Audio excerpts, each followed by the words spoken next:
ఆరుమూరు గడ్డ రాజకీయాలకు ప్రతీక. అరుగులు రాజారాం మొదలుకొని, సంతోష్ రెడ్డి మొదలుకొని, రామ్ గోపాల్ రెడ్డి నాలాంటి నాయకుల వరకు ఆరుమూరు నుంచి నేటి నాయకులు అందించింది. డి శ్రీనివాస్ కూడా వేల్పూర్ నుంచి అందించింది. చైతన్యం ఉన్నటువంటి ఆరుమూరులో విజ్ఞతతో ఓటేస్తారు.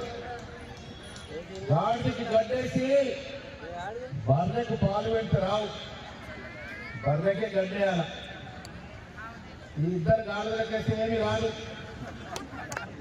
పాలిచ్చేది కాంగ్రెస్ పార్టీ.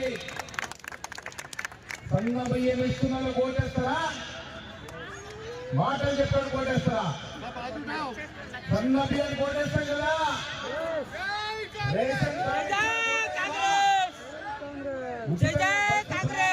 ఓటేస్తామా లేదా? రైతు భరోసా, రైతు రుణమాఫీ, మన పిల్లలకు ఉద్యోగాలు. కేసీఆర్ 10 ఏళ్ళు వచ్చిన ఉద్యోగాలు 50,000 దాటలే. రేవంత్ రెడ్డి 11 మాసాలు వచ్చిన ఉద్యోగాలు 70,000 దాటినాయి.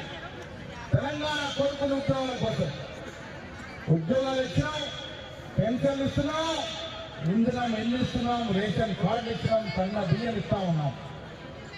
వస్తాయమ్మ, అందరికీ వస్తాయి. కాంగ్రెస్ ప్రభుత్వం అంటేనే పేదల ప్రభుత్వం. ఇందిరాగాంధీ మొదలుకొని ప్రియాంక గాంధీ, సోనియా గాంధీ వరకు మహిళా నాయకత్వంలో పనిచేస్తాం. ఇక్కడ ఎక్కువ మంది మహిళల్లో చేస్తా ఉన్నా.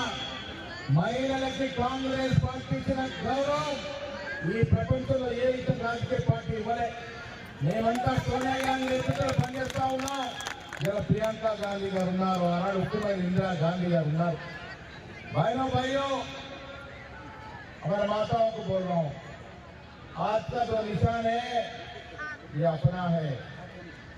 आज का निशान हमेशा अपना है।